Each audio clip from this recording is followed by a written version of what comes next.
Video start ಮಾಡೋಕ್ಕಿಂತ ಮುಂಚೆ ವಿಡಿಯೋಗೊಂದು like ಮಾಡಿ ಅಂತ ಹೇಳ್ತಾ ನಾನಿವತ್ತು ನಿಮಗೆ ಈ ಒಂದು USB ಹಬ್ ಯಾವ ರೀತಿ ಇದೆ ಜೊತೆಗೆ ಅನ್ಬಾಕ್ಸ್ ಮಾಡಿ ಇದರ ಒಂದು ಫೀಚರ್ಸ್ನ ತಿಳಿಸ್ಕೊಡ್ತೀನಿ. ಅದಾದಮೇಲೆ ಯಾವ ರೀತಿ ಇದನ್ನು ಕನೆಕ್ಷನನ್ನು ಕೊಡೋದು ಅಂತ ಕೂಡ ತಿಳಿಸ್ಕೊಡ್ತೀನಿ. ಮೊದಲನೇದಾಗಿ ಈ ಒಂದು USB ಹಬ್ಬನ್ನು ಅನ್ಬಾಕ್ಸ್ ಮಾಡೋಣ ಬನ್ನಿ. ಕವರು ಬೇಕಾಗಿಲ್ಲ ನೋಡಿ, ನಿಮಗೆ ಈ ರೀತಿ ಕಾಣುತ್ತೆ. ಸೊ ಇದು USB ಹಬ್ಬು. ಸೊ ಇಲ್ಲಿ ವೈರ್ ಇರುತ್ತೆ. ಇದಾದಮೇಲೆ ಏನೆಲ್ಲ ಫ್ಯೂಚರ್ಸ್ ಇದೆ ಅಂತ ಇಲ್ಲಿ ಬರೆದಿದೆ. ಅದೆಲ್ಲ ನೋಡೋಕ್ಕೆ ಟೈಮ್ ಇಲ್ಲ ಈಗ, ಜಸ್ಟು ಬರ್ತಾನೆ ಇಲ್ಲ. ಜಸ್ಟ್ ಈ ಒಂದು ಬಾಕ್ಸ್ನ ಈ ಥರ ಓಪನ್ ಮಾಡೋಣ. ಓಪನ್ ಮಾಡಿದ ತಕ್ಷಣ ನಿಮಗೆ ಈ ಒಂದು USB ಹಬ್ ಸಿಗುತ್ತೆ. ಓಕೆ, ಸೊ ಈ ರೀತಿ USB ಹಬ್ ಸಿಗುತ್ತೆ. ಈ ಒಂದು USB ಪಾಯಿಂಟ್ ಇರುತ್ತಲ್ವ, ಸೊ ಇದನ್ನು ನಿಮ್ಮ ಒಂದು ಲ್ಯಾಪ್ಟಾಪಲ್ಲಿ USBಗೆ ಹಾಕಿ. ಸೊ ಈ ರೀತಿ ನೀವು ಈ ಒಂದು ಪಾಯಿಂಟ್ಗೆ ಪ್ಲಗ್ ಇನ್ ಮಾಡಿ. ಅದಾದಮೇಲೆ ನಿಮಗೆ ಸೊ ಇಲ್ಲಿ ಲೈಟ್ ಬರುತ್ತೆ. ಸೊ ಲ್ಯಾಪ್ಟಾಪ್ ಆನ್ ಮಾಡಿಲ್ಲ, ಸೊ ಆನ್ ಮಾಡಿ ತೋರಿಸ್ತೀನಿ ನೋಡಿ. ಸೊ ಬಂತು ಅನ್ಕೊತೀನಿ, ಆನ್ ಆಗಿದೆ.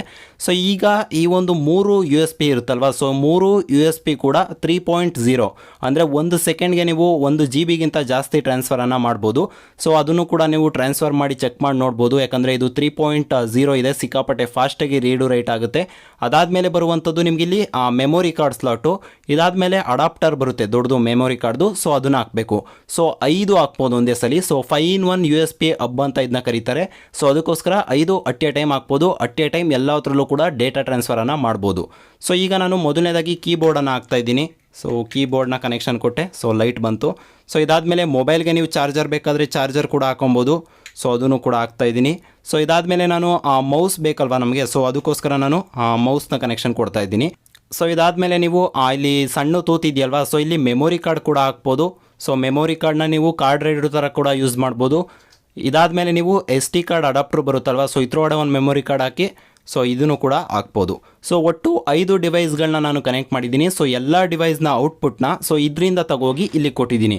ಸೊ ಈಗ ನೀವು ಲ್ಯಾಪ್ಟಾಪಲ್ಲಿ ಒಂದೇ ಒಂದು ಪಿನ್ ಮುಖಾಂತರ ಇಷ್ಟು ಡಿವೈಸ್ನು ಕೂಡ ಆಕ್ಸೆಸನ್ನು ಮಾಡ್ಬೋದು. ಸೊ ಇದನ್ನೇಂತಕ್ಕೆ ಉಪಯೋಗಿಸ್ತಾರೆ ಅಂದರೆ, ನಿಮ್ಮ ಒಂದು ಲ್ಯಾಪ್ಟಾಪಲ್ಲಿ ಕೇವಲ 2 ಪಿನ್ ಅಥವಾ 3 ಪಿನ್ ಇರುತ್ತೆ USB ಟೈಪೇ. ಅದಕ್ಕೋಸ್ಕರ ಇದನ್ನು ಎಕ್ಸ್ಟೆಂಡ್ ಮಾಡೋಕ್ಕೋಸ್ಕರ USB ನಂಬರ್ನ ಎಕ್ಸ್ಟೆಂಡ್ ಮಾಡೋಕ್ಕೋಸ್ಕರ ಈ ಥರ ಒಂದು ಹಬ್ನ ಉಪಯೋಗಿಸಿ ಡೇಟಾ ಟ್ರಾನ್ಸ್ಫರನ್ನು ಮಾಡ್ಬೋದು. ನೀವೇನಾದರೂ ಡಿಲೀಟ್ ಏನಾದರೂ ಮಾಡ್ತಾ ಇದ್ದೀರಾ ಅಂದರೆ, ಸೊ ಈ ಒಂದು ಲೈಟ್ ಏನಿದೆ ಸೊ ಇದು ಬ್ಲಿಂಕ್ ಆಗ್ತಾ ಹೋಗುತ್ತೆ. ಸೊ ಇದಿಷ್ಟು ಈ ಒಂದು USB ಹಬ್ನ ಫೀಚರ್ಸು. ಈ ಒಂದು USB ಹಬ್ಬು ಇಷ್ಟ ಆಯಿತು ಅಂದರೆ, ನೀವು ಏನೋ ತೊಗೊಬೇಕು ಅಂದರೆ ಡಿಸ್ಕ್ರಿಪ್ಷನ್ ಲಿಂಕ್ ಇರುತ್ತೆ, ಹೋಗಿ ತಗೊಳ್ಳಿ.